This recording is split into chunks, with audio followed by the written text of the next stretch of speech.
Hello everyone, how's it going? Welcome to today's Wild Rift video. In this video, we're going to be taking a look at an updated rune tier list that I did for my website, Wild Rift Fire. Now, I haven't done a rune tier list for a very long time, but since it's a new year and since it's a start of a new patch cycle, I thought I'd give you all my thoughts on every single rune in the game and let you know what I think. Last time I did this video, though, I did get a lot of question marks around it because every single rune is situational, depending on what champion you're playing, depending on what champion you're against. This is more of like a generalized how strong a rune is and how much stats you get from getting a certain rune or anything like that, because there are some champions that you can go multiple runes and there are some different choices, but that's kind of where the split comes between what runes you should be picking and what runes you shouldn't be picking. So if you don't want to look at this video as like a tier list video, look at this video as like me giving you a review of every single rune in the game and what my thoughts are on every single one.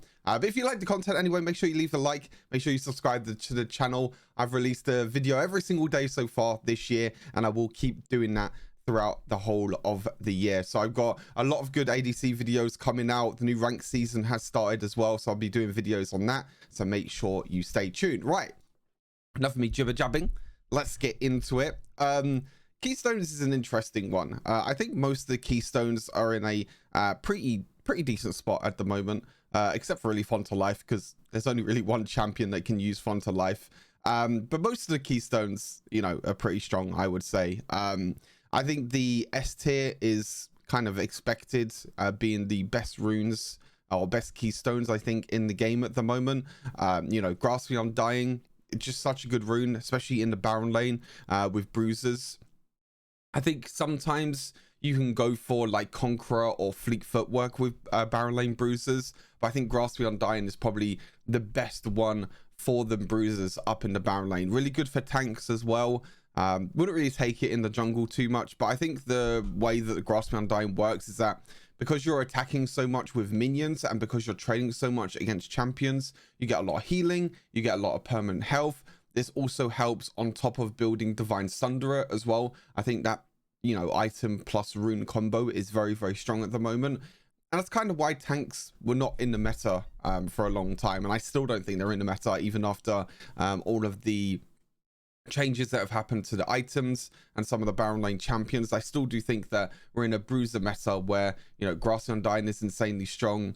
Divine Sunderer is still insanely strong because it does that % health damage. And overall, you know, like I said, Grasping Undying is just a very good rune, and very strong rune. And most of the time you'll take it on pretty much every single Baron lane bruiser, except for a few that, you know, prefer to take Conqueror instead, you know, like Riven because she uses abilities more often, Aatrox as well because he uses abilities more often, and so on.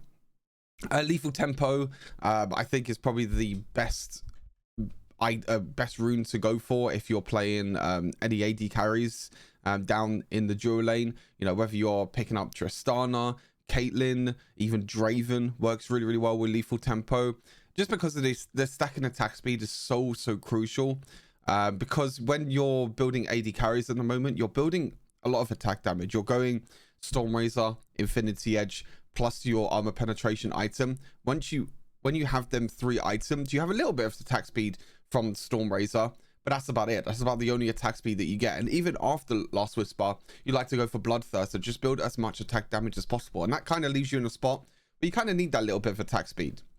You know, like I said, whether you're playing the likes of Tristana, Caitlyn, even Xayah as well, and that's where Lethal Tempo comes in, is you gain that stack of attack speed. And the big thing about Lethal Tempo as well is that it can exceed your attack speed cap as well. So even if you do build attack speed in your build, you can go for Lethal Tempo and get even more attack speed, so you could just keep attacking over and over again. You know, Tristana can build items like, you know, Rapid Fire Cannon, Static Shiv. I still do think that doesn't really change the rune choice for most AD carries. Obviously, Lethal Tempo also works on a lot of other good champions. You know, Lethal Tempo is a lot better on champions like Yasuo, even Irelia, Yone, because Yasuo and Yone, obviously it works with their first ability. The more attack speed they have, the lesser cooldown your first ability is on, so that's why Lethal Tempo is, in my opinion, still very strong rune. Conqueror as well, I think, is in a pretty decent spot. I mean, it's been hit by nerf after nerf after nerf, and I think we're finally in a meta where Conqueror is not being used by every single champion in the game, but it's still a very, very strong rune.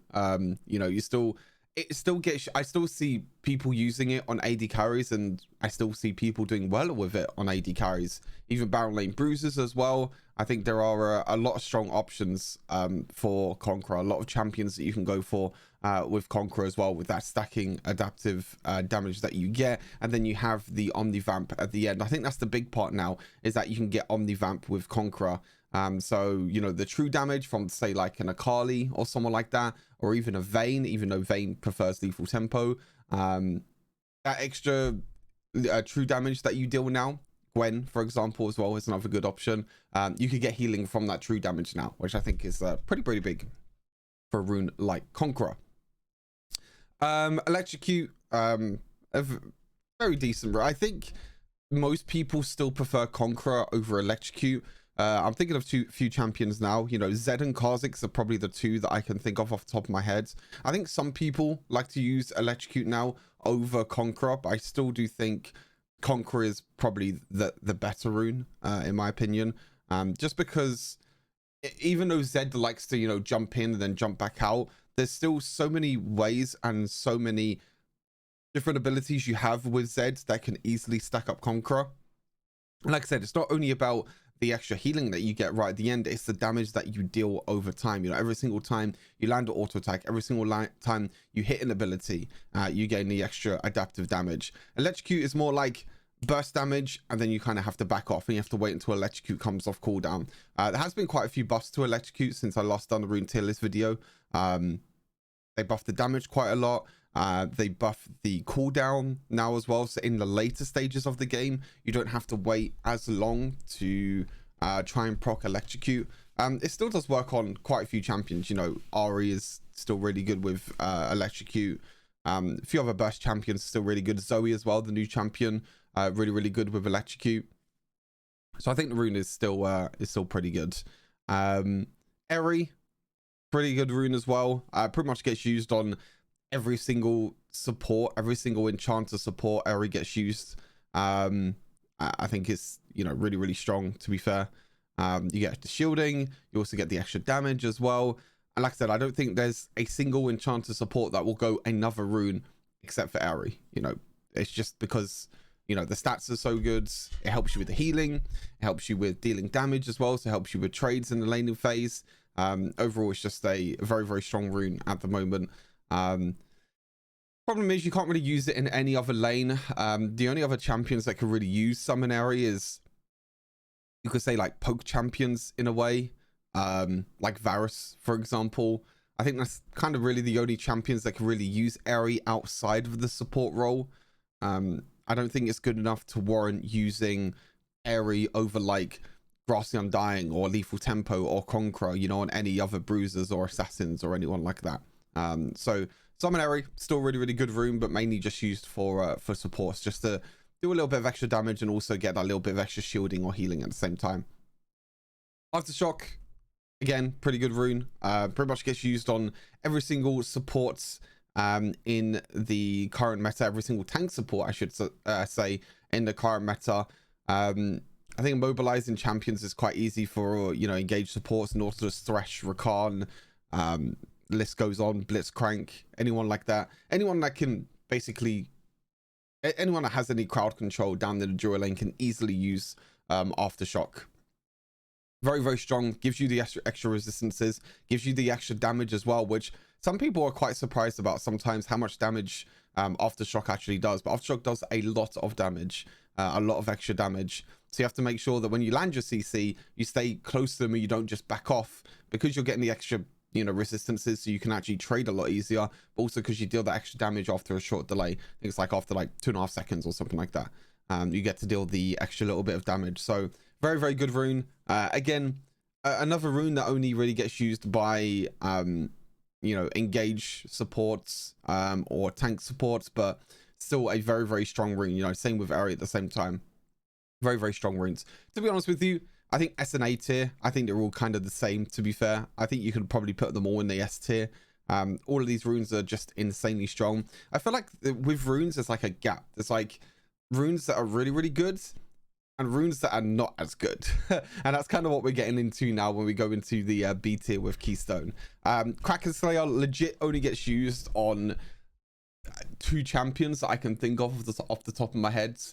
Lucian and Akshan. I don't think there's any other champions that would use Kraken Slayer. I still think Kraken Slayer kind of has the same problem as what it's always had, is that the early game is good if you have easy ways to proc it. You know, Akshan with his third ability, Lucian with his passive, with his double auto attacks.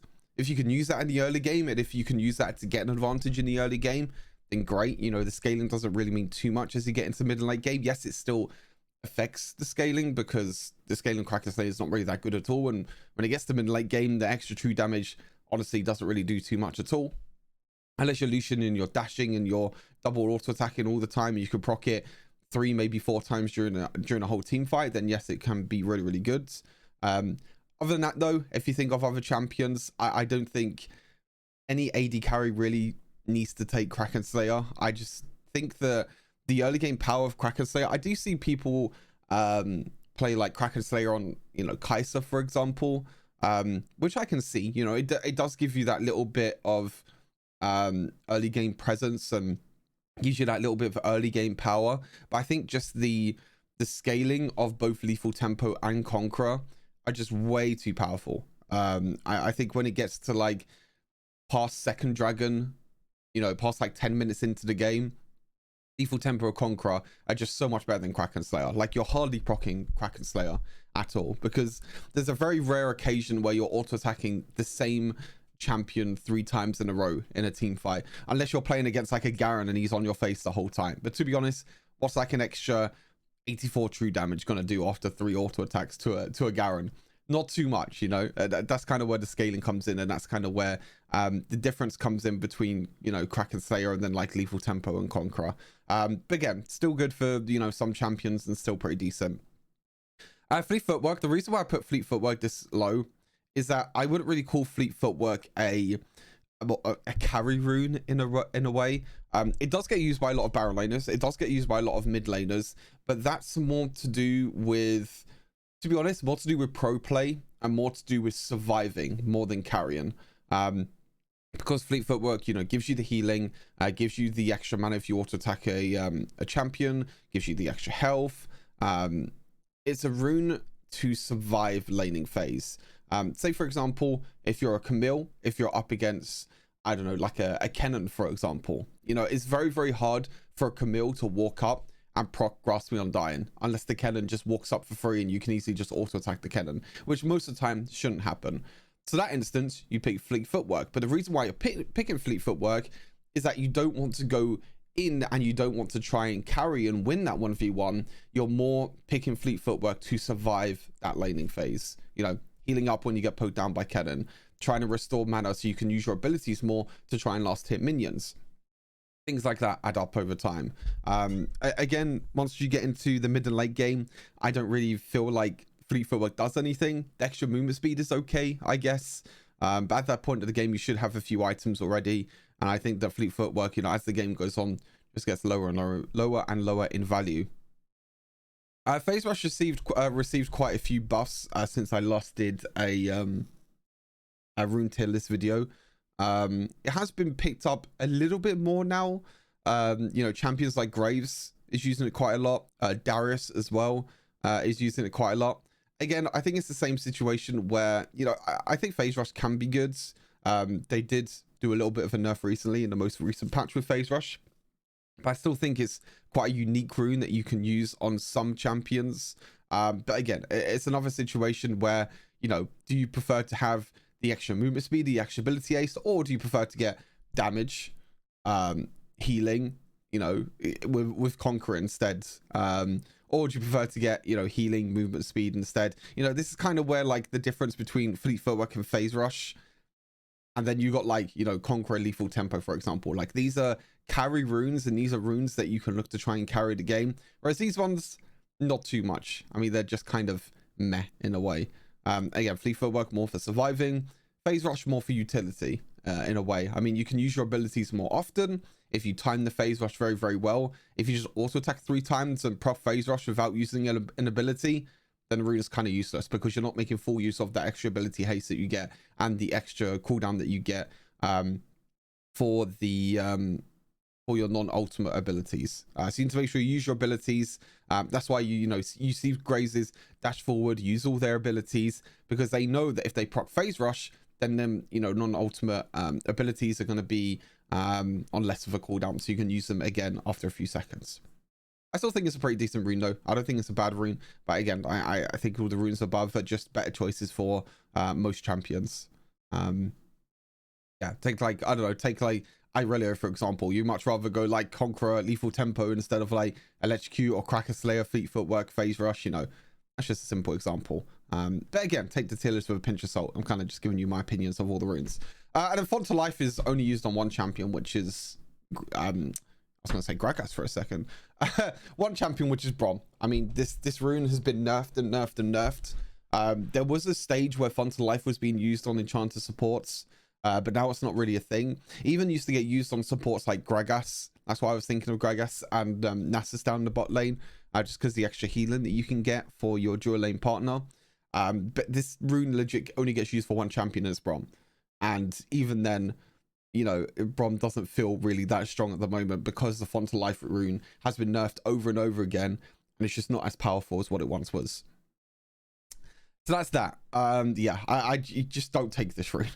Like I said, there's a split between really good runes and just do not take runes, and like Font to Life is one of them runes that is like do not take. So yeah, that's pretty much it. Minor runes, I give you a little glimpse here, but we'll go through every single one. Domination, Resolve, and Inspiration. Give you a little glimpse here of what's to come.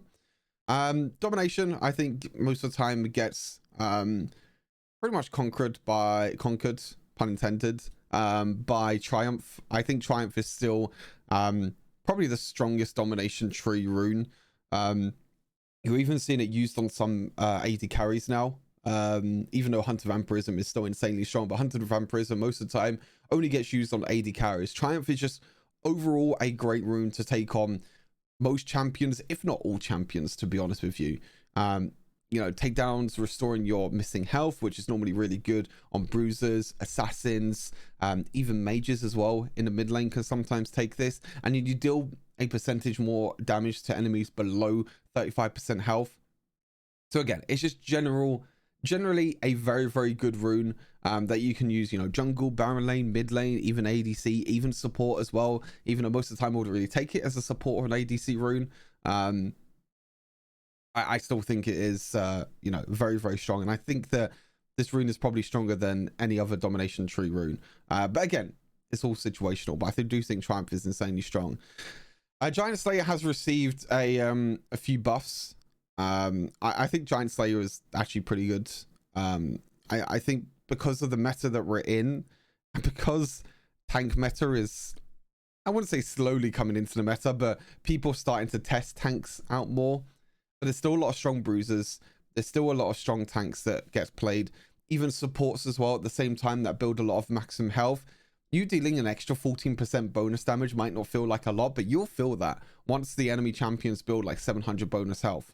Which, to be honest, if they build a Warmogs, you're already getting that bonus straight away. I think Warmogs is like, is it 750, I think, bonus HP you get with Warmogs.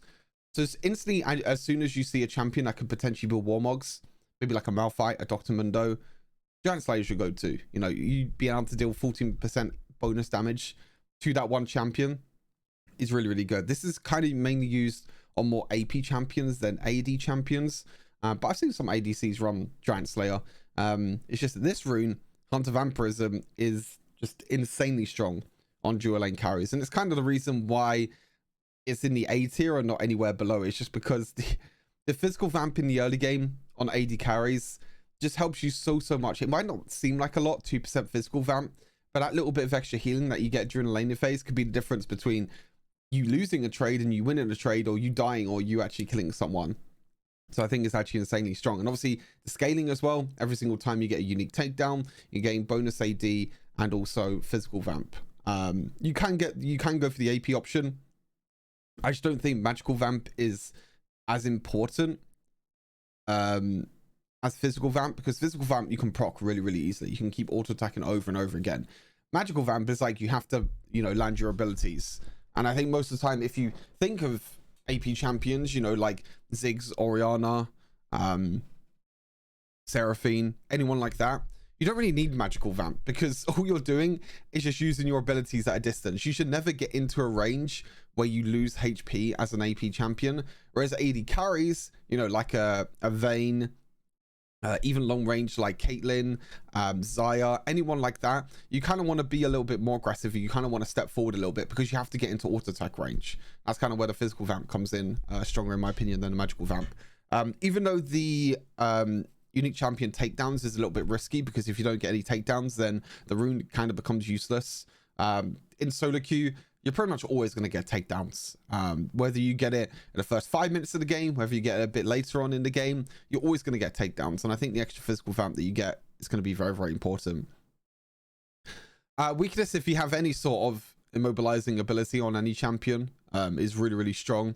This gets used most of the time by supports. Again, you know, like Nautilus, Thresh, anyone like that, because of the kind of combo between weakness and aftershock at the same time. It's like you mobilize the champion, you gain extra resistances, and you do like a little bit of extra damage, and also you mark them as well for 5 seconds, meaning that they'll take 5% increased damage. So that combo between aftershock and weakness is really strong. This also works on other champions dealing damage as well to that same champion. So even though it says you mark them and they take 5% increased damage, that's not just for yourself, that's also for the rest of your team. So if you pick out one target with, say, like a Nautilus ultimate, for example, that target is going to take 5% more damage from the whole of your team for 5 seconds.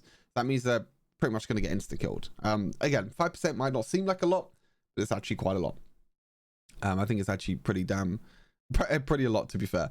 I think 5% is, I mean, people take percentages quite lightly, but I think people don't realize that an extra 5% damage, I mean, say for example, if you're dealing like, I don't know, late game AD carry, sometimes when they crit, they deal like, what, 800 damage per auto attack, maybe a bit less than that. Let's just say like 600 damage per auto attack. That's like an extra 30 damage per auto attack that you're going to be dealing with weakness. If someone on your team does have weakness, but the extra damage, extra auto attack within 5 seconds, you're probably, you know, maybe 5 or 4 auto attacks. That's like an extra, you know, 120, 150 damage potentially on weakness. So again, you can see the numbers start adding up over time. And I think 600 is quite a low number for an AD carry in the late game. Sudden impact. It's an interesting one. I haven't actually spoken about sudden impact.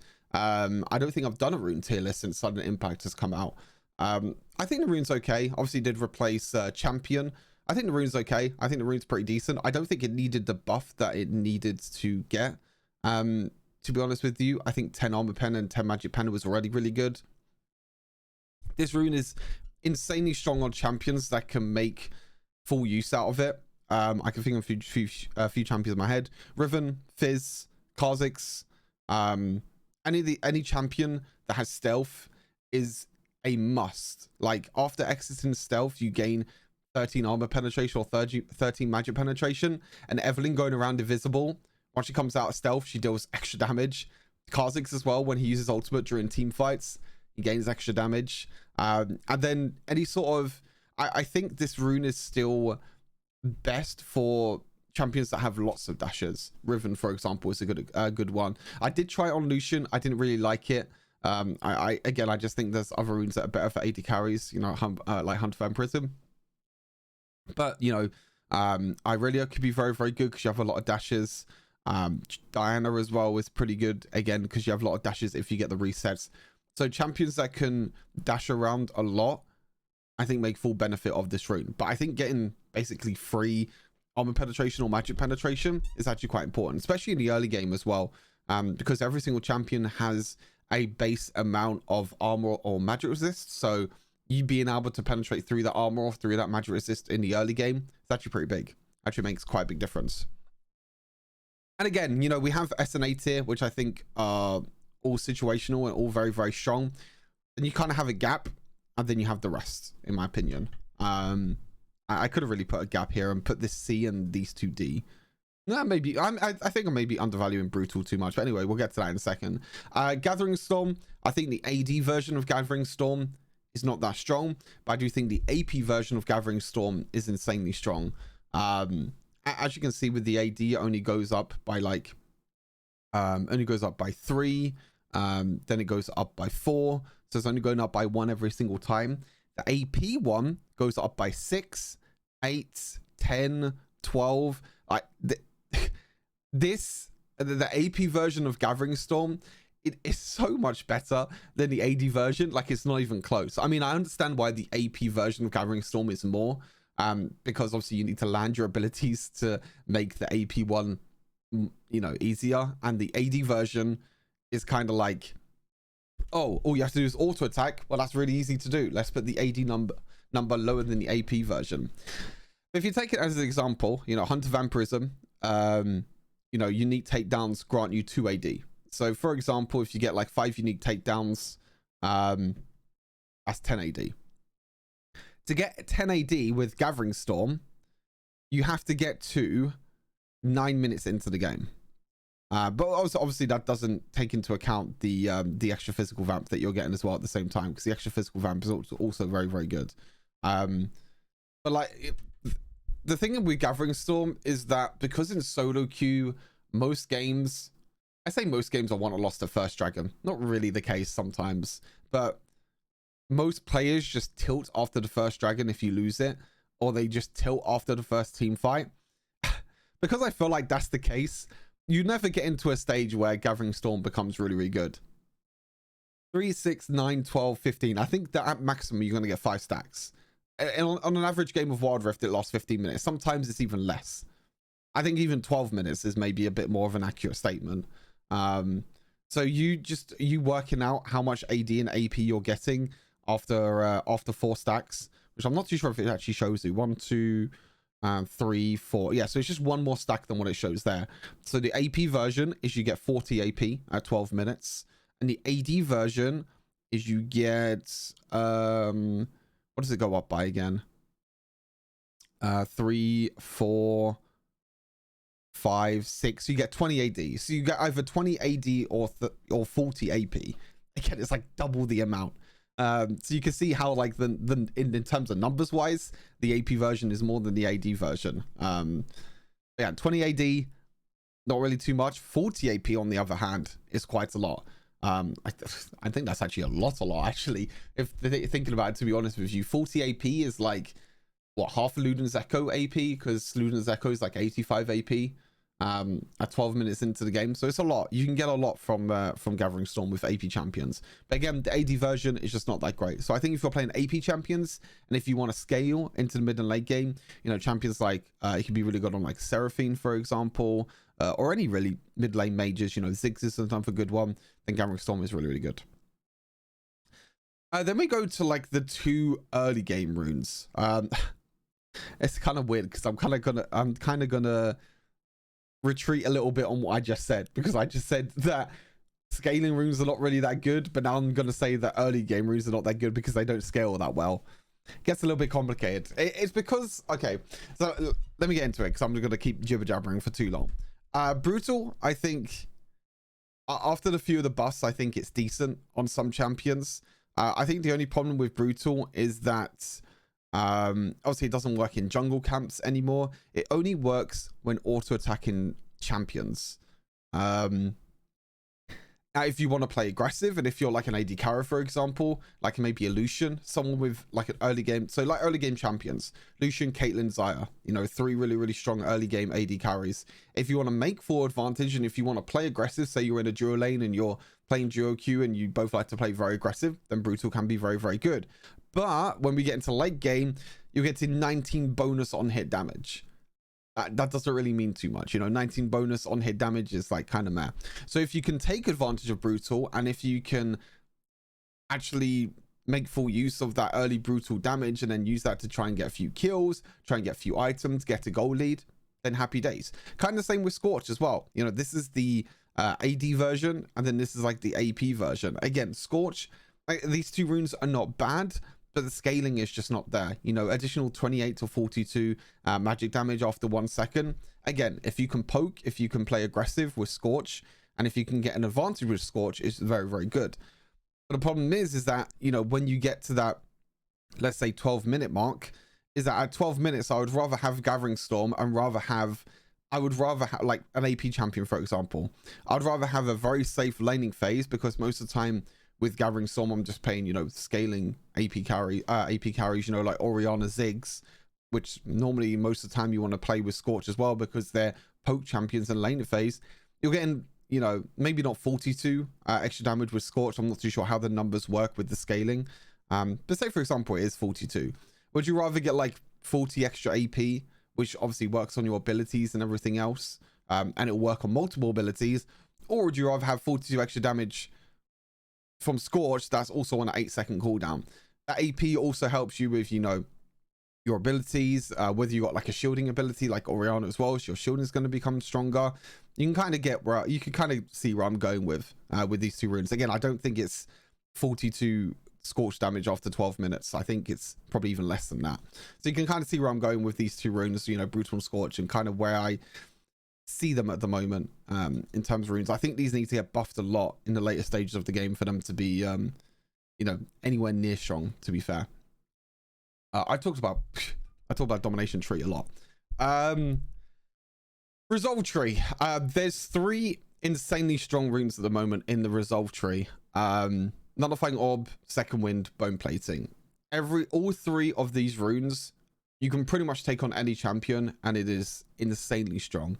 I think Hunter Titan can maybe even go up there as well. Maybe even Adaptive Carapace. Again, I think it's like S and A tier is very, very strong, and then there's a split.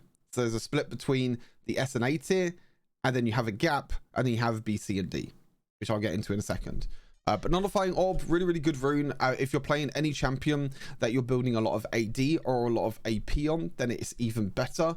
The shield in the early game can be very, very good if you drop low on HP. But it gets even stronger because it scales with your bonus AD and also a % of your AP. So again, if you're playing an AD carry, if you're playing an AP mage that builds a lot of AP or AD, then Nullifying Orb is even better to take, because that means that not only are you going to get a strong shield in the early game that can help you survive, but you're also going to get an insanely strong shield in the later stages of the game, because that shield scales with bonus AD and AP. So generally a very, very strong rune. The only time I wouldn't really take this is if you're not building a lot of AP or AD, so say like tanks, for example, or even sometimes bruisers. I think bruisers could work okay with Nullifying Orb because you build a little bit of AD. But I think most of the time you want to take the other runes instead. But yeah, Nullifying Orb, very, very good general rune in the Resolve tree. Second Wind as well, another very, very strong rune in the Resolve tree. If you're against a lot of poke champions in the laning phase, then Second Wind is insane. You know, what I was talking about earlier with that matchup, Camille versus Kennen, you'd probably want to take Second Wind if you're Camille, because you're going to gain that increased health regeneration. So if you get poked down, if you drop low on health, then it's going to be very, very strong. But a big part is that this effect is doubled for melee champions, which is kind of the big thing. Most of the time, you never want to take this on ranged champions. I don't think this rune is strong enough for ranged champions, but because the effect is doubled for melee champions, that's what makes this rune very, very strong. You know, a Dr. Mundo, a Garen, a Malphite, you know, anyone like that kind of doesn't really have that leeway in the early game, doesn't really have that way of getting ahead during the early game. Just take Second Wind. You know, if you get out traded by someone with Grasping Undying, cool, you're just going to pretty much heal back up to full HP. It's like having a mini Warmorgs in a way.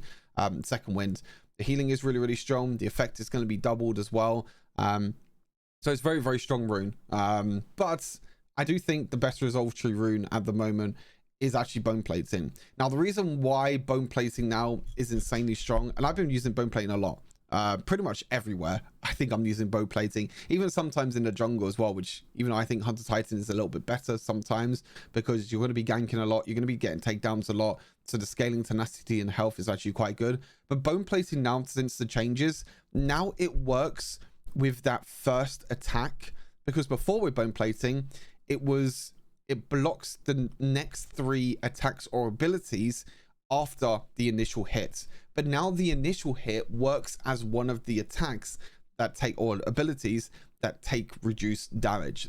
I mean, this even helps you against poke now. it's maybe not that good against poke, but it actually helps you against poke. So say, for example, you're against like a Nami in lane, for example.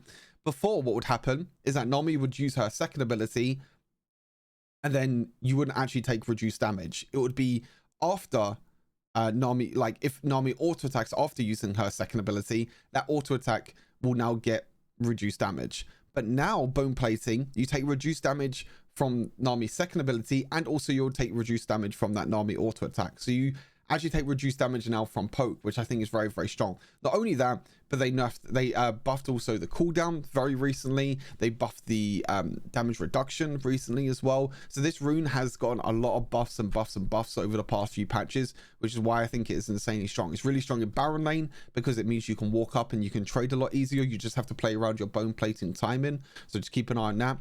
Draw lane as well. Every single time your bow plating is up, you feel like you can step forward and trade because you're basically going to win the trade every single time. Because if they attack back, you're going to take reduced damage.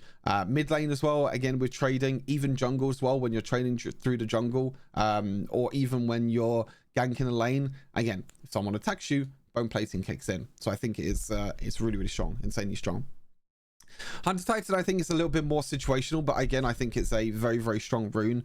A little bit maximum health in the early game helps you quite a lot, but the unique champion takedowns granting extra maximum health and also tenacity, which I think is the big thing. If you're against champions that have a lot of crowd control, then I think Hunter Titan is normally your best and go-to rune. You need to make sure you take Hunter Titan, because Hunter Titan is that rune that basically stops all that, well, not doesn't stop all the crowd control, but it reduces all that crowd control, because that's what tenacity does. Again, if you don't get a lot of champion takedowns, then the rune kind of seems useless, but I still do take it sometimes on, like, you know, AD carries, junglers, because you're going to get a lot of unique takedowns. So I accidentally press the space bar and it goes down a little bit. Yeah, anything like that is you know, is insanely good. When you're taking Hunter Titan, you know, junglers that get a lot of takedowns, ADCs as well, they get a lot of takedowns, you know, really, really good. Adaptive Carapace is more of a early game rune, and it's normally more of a rune that you take when you're against a lot of one type of damage. So say, for example, if you're against a full AD team that's all building a lot of AD damage, or a full AP team that's building a lot of AP damage, then I think Adaptive Carapace is very, very strong.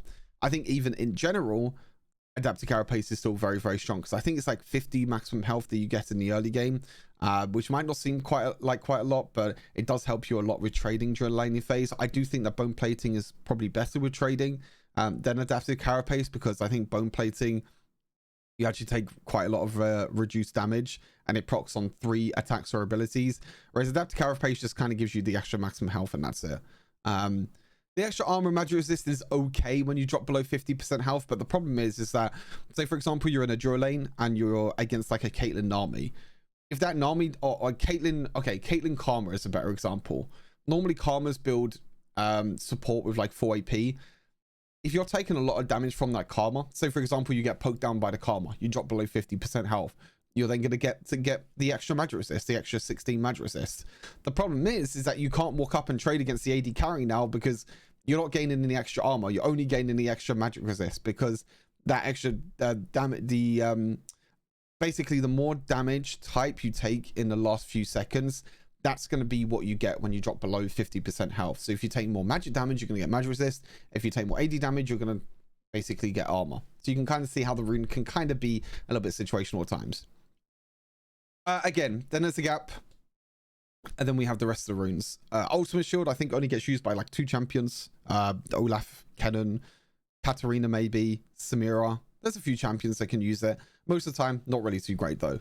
I think the shield is okay. I think the problem most of the time with it being a ultimate shield is that most of the time ultimates are so impactful, whether it be like crowd control, whether it be immunity, whether it be you know, anything like that. So say for example, if you use ultimate shield on like a Malphite, you're using your ultimate and you're probably going to knock them up for a good 2 to 3 seconds. I can't remember the knock up amount exactly. So you're using your Malphite ultimate, say you get a 5-man knock up, very, very rare happen. Okay, say you get like a 2 or 3-man knock up, and that's like the only 2 or 3 enemies nearby. You're gaining the ultimate shield but no one's going to be attacking you. Who's going to be attacking you when you knocked everyone up around you? I mean, if you miss your ultimate, then yeah, that's a little bit different. Maybe use your ultimate for Malphite more for utility or something like that, or more for mobility. Sorry, not utility. Then I guess that's a little bit different. But you see where I'm going with, you know, Xayah, if you use ultimate, you're basically invulnerable for a good 1 to 2 seconds. So if you're not taking any damage, and if you're still just going to auto attack afterwards, then what's the point of having ultimate shield? There are some other champions that I think you can probably use ultimate shield on. You know, maybe Vayne when you use your ultimate. I mean, even Vayne as well. When you use your ultimate with Vayne, you go invisible with your first ability. So most of the time, you're not even going to be taking that much damage, because if you do try and take damage, or if anyone tries to come towards you, you just turn invisible. So you're never going to take any damage. So you can see that ultimate shield is a bit of a weird one. It works on some champions very well, like Kenan, because you can actually take damage straight away, because you don't get the crowd control straight away with Kenan. Katarina, because you're very vulnerable when you're using your ultimate. You're just basically spinning, but you can still take damage. Samira as well, the same thing. When you're spinning around, you're still taking damage. You can still be targeted. And the same with Olaf. You use your ultimate and you lose the extra resistances. So getting a little bit of ultimate shield. Again, he can still be targeted and he can still take damage. So you can see that it works on some champions, but most of the champions is not really too great. Condition, I think, is just a little bit too slow. I don't know, it's a weird one. I think that if you get more armor earlier on, then I think it would be okay. But you're only basically at the first dragon at 5 minutes, you're only gaining an extra, like, you gain 5 bonus armor magic resist after 3 minutes into the game. At 3 minutes into the game, your laning phase is pretty much over. Well, maybe not over, but it's pretty much over. So you get an armor magic resist after the laning phase is over. It's like, what's the point? I've either won or lost the lane at this point. And then every 2 minutes after that, you also gain extra bonus armor magic resist, which means that at 5 minutes at that first dragon, you're getting 7 armor and magic resist, which, to be honest, is nothing. The only way I could really see this working is if you're playing like a very, very passive tank, like maybe in the jungle, like RUNES, for example. It can be very, very good. Because obviously his damage scales off armor as well, so it means that he gets a little bit of a benefit from that. Or maybe if you're playing like a Dr. Munder or a Malphite in the Baron lane, that you're not really going to be trading so much and you're going to be playing very, very passive, so you might want to go for conditioning. But then again, it still seems really, really bad, because you're just basically giving up the laning phase at that point. You're not going for second wind to try and stay in the lane for longer, try and take minions. When you drop low on health, you're not going to be able to get the extra healing. You're not going to be able to trade as much and block any extra damage. You're not going to gain the extra HP in the early game. So you can see why I see that condition is a bit slow. I think that if you gained more armor and magic resist in the early game, I think it'd be better. And again, the scaling as well, I think might be a little bit better. And loyalty is just complete trash. Never take this rune on any champion. The only champion that this rune is viable on is Yuumi. And that's only because you never trade with any champions in you know, with Yuumi. You're basically sitting on someone. So you sitting on someone basically means that they're going to gain extra armor and magic resist. But even then, the rune is trash. Like, I don't know. Even with Yuumi, I'd rather take like nullifying orb instead, because, you know, that one time that you might get crowd control, maybe you might survive. Or even bone plating, I think I'll still rather take on Yuumi. But this rune is complete trash. Please never take this rune. It doesn't give you any benefit at all. It's terrible. All right, inspiration. This is kind of where the gap comes in. This is really where the gap comes in, actually. Again, 4 really, really strong runes that are very, very versatile, that are very, very good for different situations. Hunter Genius, just gaining free ability haste, is insanely strong for most champions. Whether you're playing an enchanter in the duo lane, you're playing a support enchanter that wants to use your shields more, whether you're playing an AD carry that wants your abilities more, like Lucian. In the mid lane, you might want to use your abilities more with like a Ziggs or Orianna. In the jungle as well, again, you might want you to use your abilities more, and even in the Baron lane as well. This rune is just generally a good rune for any champion in any lane. I think there are some situations where this rune can be, you know, overdone by maybe like Sweet Tooth if you want more early game pressure. Demolish if you want to try and get some early tower platings, or Nimbus Cloak if you want a little bit of extra movement speed on some immobile carries. But overall, generally, you know, Hunter Genius is a very, very solid rune. Again, 3 ability haste at the start of the game. You might not feel it too much, but it's pretty decent. But again, it's that, you know, unique takedown. 18 ability haste is a lot. You know, if you get 5 unique takedowns, 18 ability haste in total, and getting 2.5 ability haste after every single unique takedown is absolutely insane. You know, I love this rune. I think this rune is really, really good, and I think it's very, very strong. Again, I spoke about it briefly. Sweet Tooth, increase your honey fruit healing and also getting a little bit of gold. I don't think the gold is too much, to be fair. I think the big thing with Sweet Tooth is the extra healing that you get. If you're trading a lot during the laning phase, then Sweet Tooth can be very, very good, because it means that you're going back to the honey fruit, and you're going to get the extra healing. You're going to get the extra mana as well, which means that you can play aggressive during the early game. You can keep spamming your abilities, because you know you have the honey fruit behind you, and it's going to give you the extra mana. It's going to give you the extra healing, which they might not have honey fruit, which means that they're not going to get as much healing, which means you get a little bit of an advantage in the laning phase, because you're going to get more healing and more mana from Sweet Tooth, but the enemy team might not. You know, the enemy mid laner, for example, might not get the extra, you know, honey fruit healing. So again, it's one of the things. Maybe they have like Hunter Genius instead, and they prefer the scaling, so you have more laning phase pressure with Sweet Tooth. So it's really, really good for early game champions that can kind of trade and take advantage in the early game, and you could just go back if you do drop low on health and get a little bit of extra health and mana. Demolish most of the time gets used by Baron laners, or actually no, all mid laners. I think mid laners even sometimes use Demolish as well, even in the jungle sometimes. I think when you have a duo queue of like a jungle and a top laner, if you both take Demolish, double Demolish is really, really broken. And I think because of the way tower platings are changed now, because it's not 3 tower platings and now it's 5 tower platings, and you get a lot of extra gold as well, I think Demolish is quite important to take. Also works really well with Hullbreaker. It's a very, very good combo. If you're playing any split push champion like Camille, Jax, Shen, anyone like that, if you take Hullbreaker plus Demolish, you could take towers insanely quickly. But I think Demolish is more for the early game. If you trade very, very well in the laning phase, and if you get an advantage, and if the enemy champion has to go back to base, you can just basically walk up, proc a Demolish, and that's an easy tower plating. That's an easy 150 gold. And then again, if your jungler comes up, tower dives, if they also have Demolish, then you can easily take the first tower of the game before the first dragon even spawns. This has happened a lot of times with people that take double Demolish, and I think you can pretty much abuse this if you're playing duo queue. Again, could be used very, very well in support as well. If you again get the advantage in the duo lane or even the mid lane. So I think it's very good. And Nimbus Cloak, I think, is insanely strong right now. I think Nimbus Cloak is very, very good. I think the movement speed is insane, because most of the time, or most champions take Flash. I mean, to be fair, it's even good on Ghost as well, because you get extra movement speed for Ghost. So even champions that take Ghost, like Gwen and Trendemir, works really, really well, because you use Ghost, you're getting movement speed anyway from Ghost, but you're also going to get extra movement speed from Nimbus Cloak. Flash is a very, very long cooldown. Exhaust is also very, very long cooldown.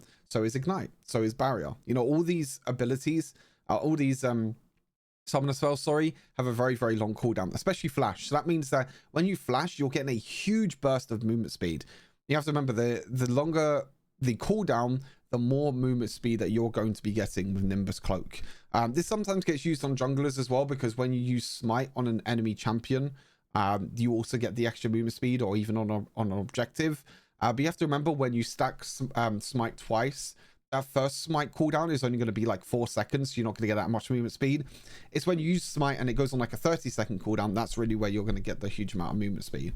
But again, really, really good for any champion, really, to be fair. I mean, you can use it on AD carries and mobile AD carries. You can use it on supports if you want to flash engage, because you get the extra little bit of movement speed that can maybe be the difference between you going and catching up with someone, or you know, escaping away to safety at the same time. Really, really good. And again, this is kind of where the gap comes in. I think maybe I can move Sweet Tooth down to A, because I think that Sweet Tooth is maybe not as strong as Hunter Genius, Demolish, and Nimbus Cloak. Mana Flow ban, I don't think that, honestly, I know a lot of people take Mana Flow bans on champions that build Manamune or Archangel Staff, but I don't think it's worth it. I don't think an extra 300 mana with Mana Flow band is going to make the difference in terms of damage with Manamune and Seos Embrace. I think this rune can only really get used on champions that maybe go Essence Reaver instead, because Essence Reaver doesn't really give you that much mana unless you're auto attacking quite a lot. But even then, I would rather take like Nimbus Cloak. I'm trying to think of Essence Reaver champions. Misfortune. Trying to think what else. Misfortune, Corky, anyone like that. I'd still much rather take Nimbus Cloak. I think Nimbus Cloak is just a superior rune. Maybe you could take off someone like Malphite, because Malphite can proc Mana Flow Band really, really easily. There are some champions that can proc Mana Flow Band very, very easily, and champions that maybe don't have a lot of mana in the early game, and you want to make kind of full use out of the poke damage. You know, if you play at Misfortune Support, for example, you can't get the tier that early on, so you kind of need to rely on the Mana Flow Band mana to help you in the early game. Same with Malphite at the same time. You basically never really build mana until you complete Iceborne Gauntlet or Frozen Heart. So that means you have to rely on the Mana Flow Band mana in the early game to make sure you can use your abilities to poke and also last hit minions. So there are some ways the Mana Flow Band can work, but again, I don't think it's very good. And honestly, all three of these runes deserve to be in the D tier, in my opinion. Pack Hunter is just, yeah, I don't know, this rune is useless. While nearby an allied champion, you gain 2% bonus movement speed. Whoop-de-doo. I mean, how much is 2% extra movement speed going to be? Cool. For each unique ally you participate in a takedown with you gain 50 gold and the ally gains 50 gold. I mean, if you're in a team fight a lot, and if everyone attacks the same champion, if they all participate in a takedown, you get a lot of gold. But when does that ever really happen? It's such a unique rune. Like, it rarely ever happens that you're going to get a situation where you get a huge amount of gold, like a huge amount of gold spike from Pack Hunter, with every single unique ally participating in a takedown. Very, very rarely that happens. And I think, again, it doesn't really give you a lot of bonus stats, like actual combat stats. You know, Hunter Genius gives you more combat stats. Nimbus Cloak as well gives you so much more movement speed. Like, look at that. That's 10 to 40% movement speed. Pack Hunter just gives you 2% movement speed. I mean, yes, it's a, you know, flat 2% movement speed that you get the whole time, unless you're not near an ally. But I'd rather get something that gives me a huge burst of movement speed to escape away, rather than a 2% movement speed being close to an ally. It's not very good. Pathfinder as well, they tried remaking it. They tried doing different things with Pathfinder. I think it was okay before like Nimbus Cloak came into things, and before Hunter Genius got buffed, I think it was okay on some junglers. But now I don't think it's very good at all.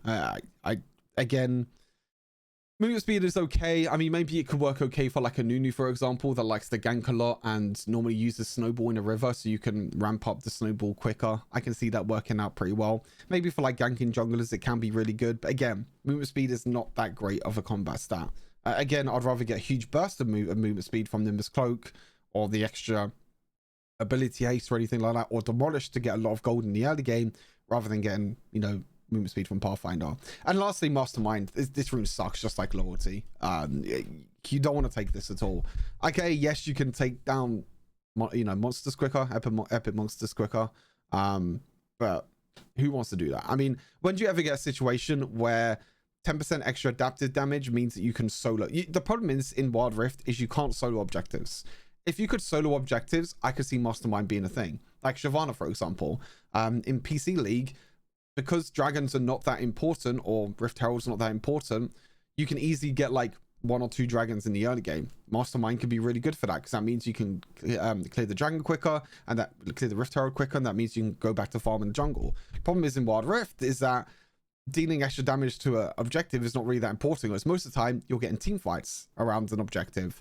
And for team fights, I'd rather have a quick burst of movement speed from Nimbus Cloak. I'd rather have a little bit of extra ability haste so I can use my abilities more often.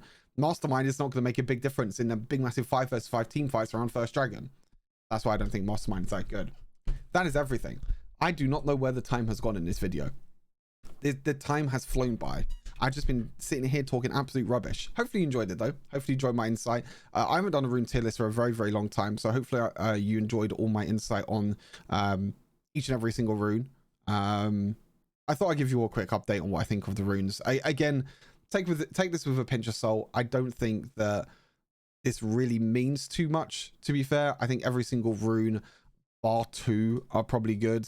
Again, I think the only rune that you should never take is Loyalty and Mastermind. Other than that, every other rune is fine. I mean, maybe Pathfinder and Pack Hunter as well, and Conditioning. Maybe all the C and D tier. Just don't take anything in the C and D tier, and you'll be fine. Yeah, that sounds good. If you're going to take anything from this video, never pick anything in the C and D tier. There you go. You learned something new today, chat. Appreciate you all. Thank you for tuning into this video. I will see you all in the next one. Take care of yourselves. Peace.